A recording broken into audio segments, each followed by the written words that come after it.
ಮುಗಿದೋತದು, ಬೆಂಕಿ ಹಾಕಿದಾಗನೆ. ಈಗ 165 ಕೋಟಿ ರೂಪಾಯಿನ ಹೊಳೆನಲ್ಲಿ ಹುಣಸೆ ಹಾಕಿ ಹಿಂಡದಂಗೆ ಅಂತ ನಾನು ಆಗಲೇ ಹೇಳಿದ್ದೆ. ನಾನು ವಿಧಾನ ಪರಿಷತ್ತಿನ ವಿರೋಧ ಪಕ್ಷ ನಾಯಕ ಇರೋಂಥ ಸಂದರ್ಭದಲ್ಲಿ, ನಾವು ಈ ಸರ್ಕಾರ ಇರೋಂಥ ಸಂದರ್ಭದಲ್ಲಿ ಈಗಲೇ ಜಾರಿಗೆ ತರ್ತೇವೆ ಅಂತೇಳಿ 10 ವರ್ಷ ಆಯಿತು, ತರಲಿಲ್ಲ, ಹೋಯ್ತು ದುಡ್ಡು. ಈ ಕೇಂದ್ರದ ನಾಯಕರು ಹೇಳಿ ಅದನ್ನು ಯಾವ ಕಾರಣಕ್ಕೂ ಕಾಂತರಾಜ್ ವರದಿನ ಜಾರಿ ತರಕ್ಕೆ ಅವಕಾಶ ಕೊಡ್ಕೂಡ್ದು ಅಂತ ಒಪ್ಕೊಂಡ್ಬಿಟ್ರು. ಇಲ್ಲ ಮುಖ್ಯಮಂತ್ರಿ ಸ್ಥಾನ ಹೋಗುತ್ತೆ. ಸರಿ, ಒಪ್ಕೊಂಡ ತಕ್ಷಣ ನಾವು ಇನ್ನೂ ಜಾತಿ ಜನಗಣತಿಗೆ, ಹಿಂದುಳಿದವರಿಗೆ, ದಲಿತರಿಗೆ ನ್ಯಾಯ ಕೊಡ್ತೀವಿ ಅಂತ ಮೂಗಿ ತುಪ್ಪ ಹಚ್ಚಿ 420 ಕೋಟಿ ಮತ್ತೆ ಹಾಳು ಮಾಡಕ್ಕೆ ಕೊಟ್ಟಿದ್ದಾರೆ. ಹಿಂದೂ ಸಮಾಜವನ್ನು ಒಂದು ಕಡೆ ಒಡೆಯೋದು, ಹಿಂದುಳಿದವರಿಗೆ ದಲಿತರು ಮೋಸ ಮಾಡೋದು, ಇದು ಕಾಂಗ್ರೆಸ್ ಸರ್ಕಾರದ ನೀತಿ. ಅದು ಬೇರೆ, ಆ ಸಬ್ಜೆಕ್ಟ್ ಮತ್ತೆ ಬರ್ತೇನೆ ಬೇರೆದು. ಅದೇನು ಅಂದರೆ, ಕುರುಬರನ್ನ ಎಸ್ ಟಿ ಸೇರಿಸಂತ ಪ್ರಯತ್ನ ಮಾಡಿದ್ರು, ಇವತ್ತಲ್ಲ, ಒಂದು 10 ವರ್ಷದ ಕೆಳಗೆ. ಅದು ಯಾವ ಜಿಲ್ಲೆ? ಬೀದರ್, ಗುಲ್ಬರ್ಗ, ಯಾದಗಿರಿ, ಈ 3 ಜಿಲ್ಲೆಗಳನ್ನು ಎಸ್ ಟಿ ಮಾಡಬೇಕು ಅಂತ ಅಂದ್ಕೊಂಡು ಆಗಿನ ಸರ್ಕಾರ 15 ವರ್ಷದ ಕೆಳಗಡೆ ಕೇಂದ್ರ ಸರ್ಕಾರ ಕಳಿಸಿದ್ರು.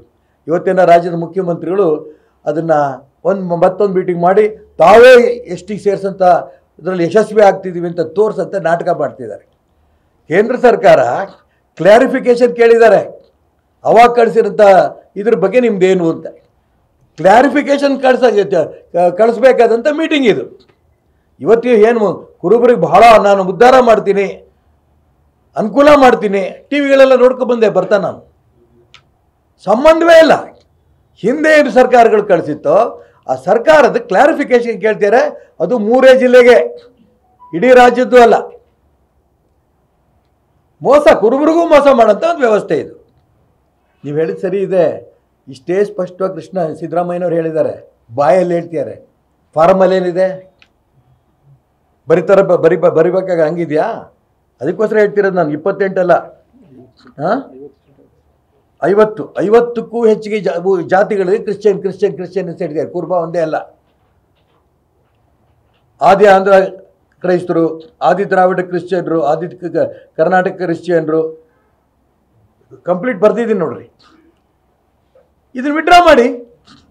ಯಾವುದೇ ಕಾರಣಕ್ಕೂ ಉಪ ಜಾತಿಗಳೆಲ್ಲ ಕ್ರಿಶ್ಚಿಯನ್ ಜೊತೆ ಜೋಡಿಸಲ್ಲ. ಬಾಯಲ್ಲಿ ಹೇಳೋದು ಅಷ್ಟೇ ಅಲ್ಲ, ಫಾರ್ಮ್ ವಿಡ್ರಾ ಮಾಡಿ. ಸಂವಿಧಾನ ಬಾಹಿರ ಇದು. ಈಗ ಸಂವಿಧಾನಬದ್ಧವಾಗಿರುವಂತಹ ಕ್ರಿಶ್ಚಿಯಾನಿಟಿಯಲ್ಲಿ ರೋಮನ್ ಕ್ಯಾಥಲಿಕ್, ಪ್ರೊಟೆಸ್ಟೆಂಟ್, ಸಿರೋಮಲಬಾರಿಸು, ಸಿರೋಮಲಂಕಾರ 4 ಜಾತಿಗಳು ಸಂವಿಧಾನಬದ್ಧವಾಗಿರುವಂಥದ್ದು. ಈಗ ನೈಜವಾಗಿ ಗುರುತಿಸಿಕೊಂಡು ನೀವು ಹೇಳಿದ 100% ಸತ್ಯ. ಇಲ್ಲೇನು ಹೊಡೆದಿದ್ದಾರೆ, ಬರೀ ಹಿಂದೂ ಸಮಾಜದ ಮೇಲೆ ಇದು ಎಫೆಕ್ಟ್ ಆಗಲ್ಲ, ಕ್ರಿಶ್ಚಿಯನ್ರ ಮೇಲೂ ಎಫೆಕ್ಟ್ ಆಗುತ್ತೆ. ಮುಸಲ್ಮಾನರನ್ನ ಸಂತೃಪ್ತಿ ಪಡಿಸೋದು ಒಂದೇ ಈ ರಾಜ್ಯ ಕಾಂಗ್ರೆಸ್ಸಿನ ವ್ಯವಸ್ಥೆ. ಕ್ರಿಶ್ಚಿಯನ್ರಲ್ಲೂ ಈ ರೀತಿ ತರ್ತಾ ಇದ್ದಾರೆ. ಮುಸಲ್ಮಾನರಲ್ಲಿ ಅವು 3-4 ಇದಾವಲ್ಲ, ಶಿಯಾ, ಸುನ್ನಿ, ಅದಕ್ಕೆ ಯಾಕೆ ಸೇರಿಸಲ್ಲ? ಬರೀ ಕ್ರಿಶ್ಚಿಯನ್ರಿಗೆ ಯಾಕೆ ಸೇರಿಸಿದ್ರು? ಅದಕ್ಕೆ ಭಾಳ ಒಡೆದಾಡೋ ನೀತಿನಲ್ಲಿ ಕಾಂಗ್ರೆಸ್ಸಿಗೆ ಎಕ್ಸ್ಪರ್ಟ್ರು. ಇದನ್ನು ಇಡೀ ಕರ್ನಾಟಕ ರಾಜ್ಯದಲ್ಲಿ ಜಾತಿಗೆ ಬೆಂಕಿ ಹಚ್ಚೋದು, ಧರ್ಮಕ್ಕೆ ಬೆಂಕಿ ಹಚ್ಚೋದು, ಈ ಪ್ರಯತ್ನವನ್ನು ನಡೆಸ್ತಾ ಇದ್ದಾರೆ. ಇದರಲ್ಲಿ ಸಂಪೂರ್ಣ ಅವರು ವಿಫಲರಾಗ್ತಾರೆ. ಈ ಜಾತಿ ಜನಗಣತಿ ಹೆಸರಿನಲ್ಲೇ ರಾಜ್ಯದ ಕಾಂಗ್ರೆಸ್ ಸರ್ಕಾರವೇ ಹೋಗುತ್ತೆ, ಇದರಲ್ಲಿ ಅನುಮಾನ ಬೇಡ.